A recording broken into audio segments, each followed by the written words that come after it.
Aristoteles, Winterwar, Soviet invasion of Finland in World War II.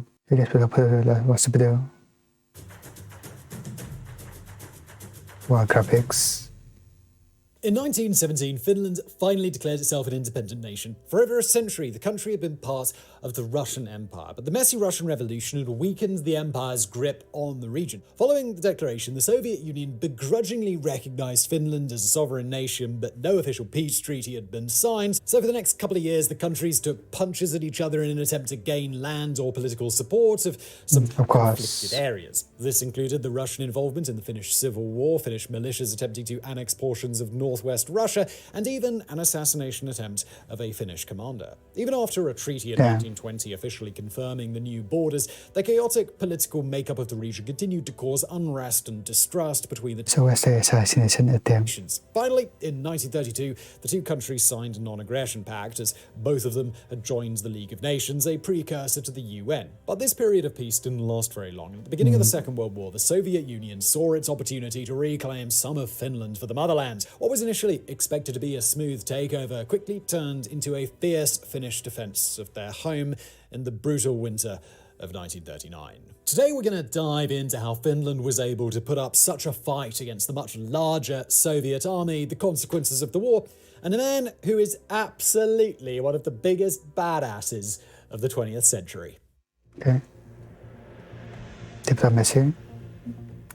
There's a war. In 1939, the Soviet Union was growing more and more anxious to gain some parts of Finnish territory because the Finnish border was quite close to the city of Leningrad, today known as St. Petersburg. Stalin was concerned that a Nazi occupation of Finland would give the German army the perfect place from which to launch its troops into one of Russia's most populated cities. In October 1939, Soviet diplomats were hoping to create this buffer zone around Leningrad. So, like a toddler wanting a toy, they requested that Finland hand over the Karelian Isthmus, give up all their islands in the Gulf of Finland, all their islands in the Ribachi Peninsula, and destroy all military fortifications in these areas before evacuating them. Additionally, the Soviets would borrow the Hanko Peninsula for 30 years and set up their own military base there. In return, Russia would give Finland 2 small pieces of territory from its northern border with some villages, so not exactly what you would call a very fair trade. After discussion with the Finnish parliament, Finland's diplomats in Moscow promptly told the Soviet Union they could shove this offer where the sun does not shine, and gave 2 counteroffers which were much more reasonable for both sides and included much less land being traded. But Russia, as always, was unable to compromise and sent the Finnish diplomats home under the impression that negotiations would continue at a later date. But little did those diplomats know at the time that that was the end of Stalin's attempts to negotiate. On the 26th of November, near a small Soviet village called Mainila, a Russian border guard station suddenly came under artillery fire, supposedly resulting in the death of 4 guards and the injuries of 9 others. The reason we say supposedly is because according to later reports, there was actually no artillery in the area, Finnish or Russian. This was actually a false flag operation, a faked incident to give the Soviet Union justification to break its non-aggression pact with Finland as soon as possible. Not to mention the fact that Soviets had been training for over a year in the area, conducting war games in which this exact village was attacked, sparking a war between the nations. So, obviously, not suspicious at all. Following the attack, Soviet Foreign Minister Vyacheslav Molotov immediately accused Finland of attacking their border and demanded that the Finnish border be moved back over 30 kilometers. Finland asserted their innocence and offered to cooperate in investigating the incident, even going so far as to suggest a joint investigation team with members from each country. But, well, you don't want Finland investigating the incident you made up, so the Soviet Union announced that the Finnish response had been hostile and immediately withdrawing from the non-aggression pact on November the 28th, 1939, and preparing for war. That's invasion. On November 30th, 1939, just 2 days after withdrawing from the non-aggression pact, Soviet planes bombed Helsinki, the capital of Finland. These initial bombings of Helsinki were immediately met with international criticism. For example, US President Franklin D. Roosevelt criticized the Soviets for bombing Finnish cities, and Foreign Minister Molotov responded that Soviet aircraft had not been bombing cities but airfields, and you couldn't see that from 8,000 kilometers away in America. Molotov later announced on Russian radio that Soviet planes weren't dropping incendiary bombs on Helsinki, but actually humanitarian aid and food to the poor, starving Finnish citizens. Finland started calling these bombs Molotov bread baskets as a stab at the man lying to its population. While planes were making bombing runs on Helsinki, 250,000 Soviet troops marched across the border, and after fighting through a small resistance force, they attacked the coasts, forests, and the main line of Finnish defense, the Mannerheim line.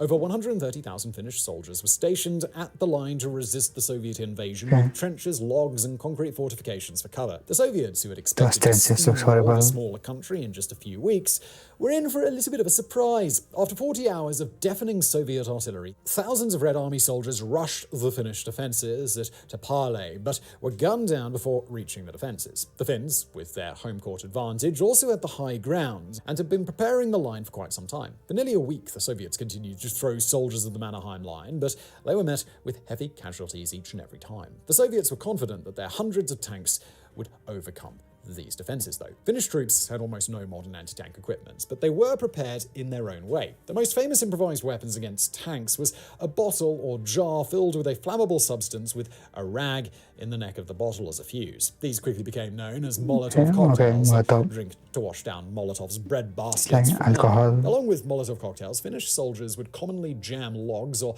metal rods into the wheels of Soviet tanks, leaving them immobile and an easy target for a few cocktails. This was especially easy because the Soviet strategy at this point was to thrust the tanks forward into enemy lines, as the Red Army had been inspired by Germany's blitzkrieg tactics in Western Europe. The Finns delivered devastating losses to the Soviet forces throughout these first weeks. One attack, for example, only lasted a single hour, but resulted in hundreds of Soviet casualties and 27 tanks destroyed. And on the 12th of November, 2 Soviet rifle divisions were eliminated by comparatively small forces, regarded as the first major Finnish victory of the war. A few days later, near the city of Vyborg, 20 Soviet tanks managed to break a hole in the Finnish defences and moved behind their lines. But their supporting troops were all repelled, and the tanks were left stranded in enemy territory until they were destroyed one by one. Overall, the Mannerheim line held, and the Soviets had been defeated. As Soviet forces advanced into the snow-covered forests of central Finland, they were met with fierce guerrilla tactics and a brutal northern winter. Taking full advantage of fighting in their backyard, Finnish soldiers used skis to quickly navigate through the heavy snow, and many wore white cloaks to blend in with the landscape, making them nearly invisible until it was too late. The Soviets, on the other hand, were as visible as ever, as for the first month of the war, they were still in their standard khaki uniforms, marching next to green and brown tanks. So Finnish troops would ski silently through the forest, surrounding Soviet columns and breaking their cover at once to attack from all sides. The weather was also on Finland's side. The temperature dipped at one point to minus 43 Celsius and minus 45 Fahrenheit, and Finland's servicemen had all brought their own trusty winter coats to the fight, while many Soviet soldiers were lacking gear, especially adequate gloves. As many as 10% of all Soviet soldiers had frostbite on their body before even reaching the Finnish border, and at the Battle of Suomussalmi, thousands of Soviet soldiers just froze to death. Soviet morale was at an all-time low across the whole front. As historian William Trotter stated, the Soviet soldier had no choice. If he refused to fight, he would be shot. If he tried to sneak through the forest, he would freeze to death. And surrender was no option for him. Soviet propaganda told him how the Finns would torture prisoners to death. Right there.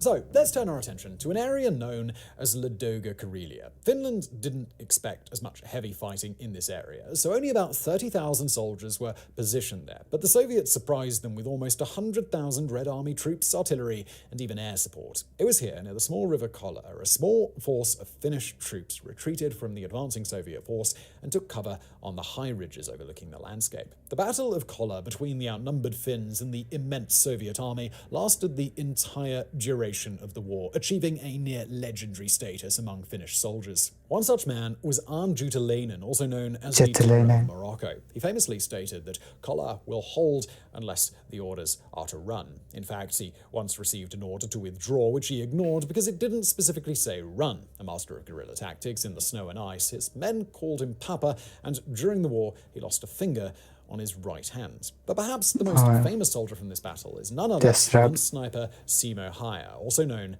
as the White Death. Simo was born in a small village in southern Finland, where he Sniper. enjoyed skiing, duck hunting, and farming. After joining the Civil Guard at the age of 17, he began honing his skills as an expert marksman, so successfully that his home was reportedly full of trophies from shooting competitions. During his Civil Guard training, he once shot a target 150 meters away, that's about 500 feet, 16 times in 1 minute. An accomplishment even more impressive when you consider that his weapon, the M2830, was a bolt-action rifle that only held 5 rounds in its magazine. A It's quite impressive. He wore several layers of pure white It's all clothing done in 1 to minute. blend in with the landscape, and was obsessive about his work, making it seem more like an art. He would arrive at one of his favorite sniper spots before dawn and prepare meticulously in the dark to ensure that he would be invisible throughout the day. He would pack snow down where his rifle would rest to minimize powdery snow puffing up when he fired his weapon. He dug a shallow snow pit where he would sit, as he preferred to sit instead of lie prone, while overhanging tree branches would further conceal his position from the enemy. He didn't even use a scope on his sniper rifle. As the bitter cold would fog up the lens, the scope would make him a slightly large target, and he could possibly be spotted by sunlight reflecting off it. But mostly, he simply preferred his iron sights, as he had been training with them all his life. To top it off, he was even known to put snow in his mouth to reduce the visibility of his own breath in the air.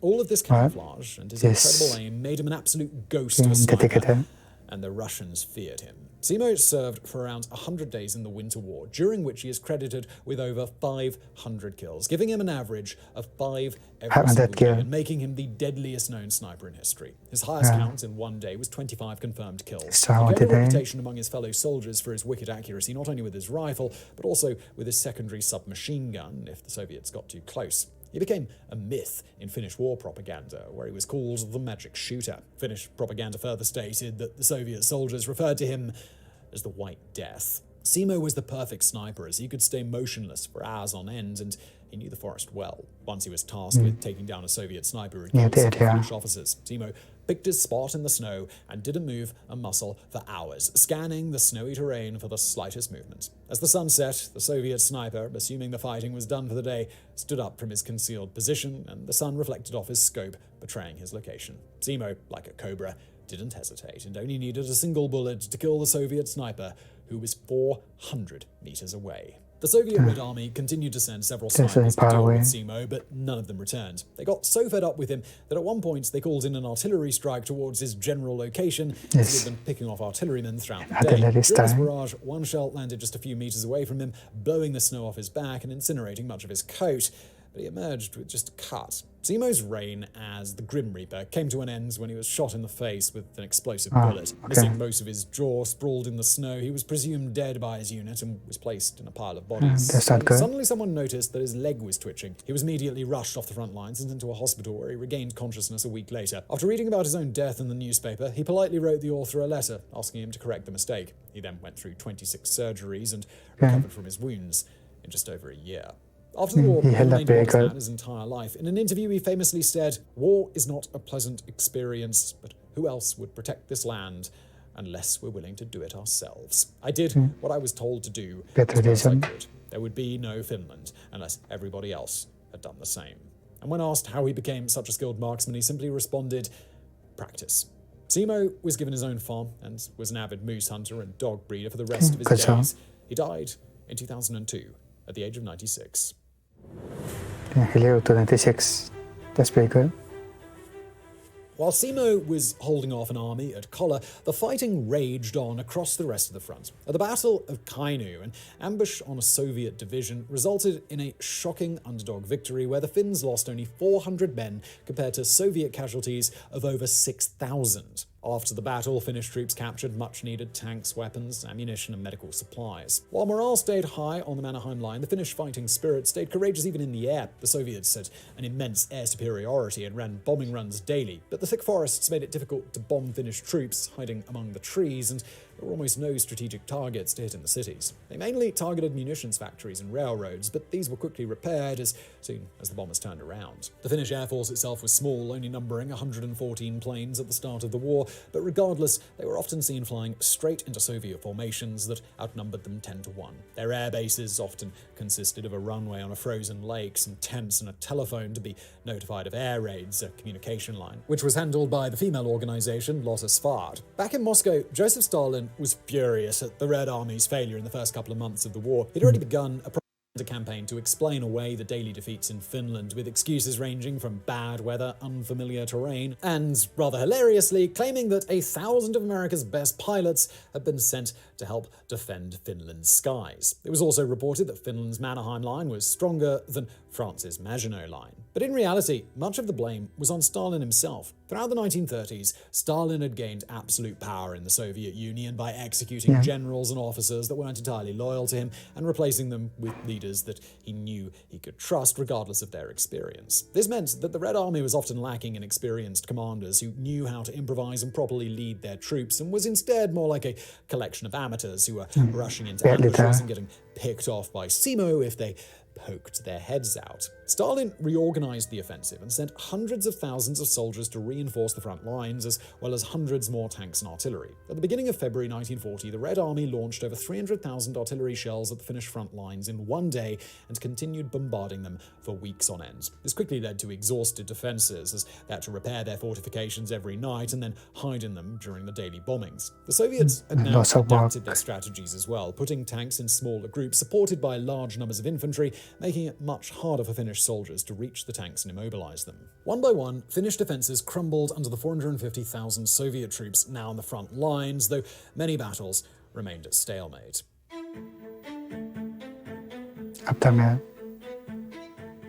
By the end of February of 1940, the Soviet Union finally responded to the peace offers that Finland had sent repeatedly throughout the war, and negotiations began. The Soviet Union feared the swampy mess that the battlefield would turn into come spring, and so they increased pressure on the tiring Finnish forces, apathetic to their own increasing casualties. After a couple more weeks of fighting, the Finns, exhausted and starving in the trenches, finally signed the Moscow Peace Treaty, bringing a ceasefire to the region and an end to the war, ceding large swaths of territory, even having to give up one of Finland's most populated cities, Viborg, and over 450,000 Finnish civilians were forced to abandon their homes in the area. Overall, the Soviet Union gained more territory from Finland than they'd originally wanted in pre-war negotiations. They set up naval bases and buffered the territory around Leningrad, just as Stalin had wanted.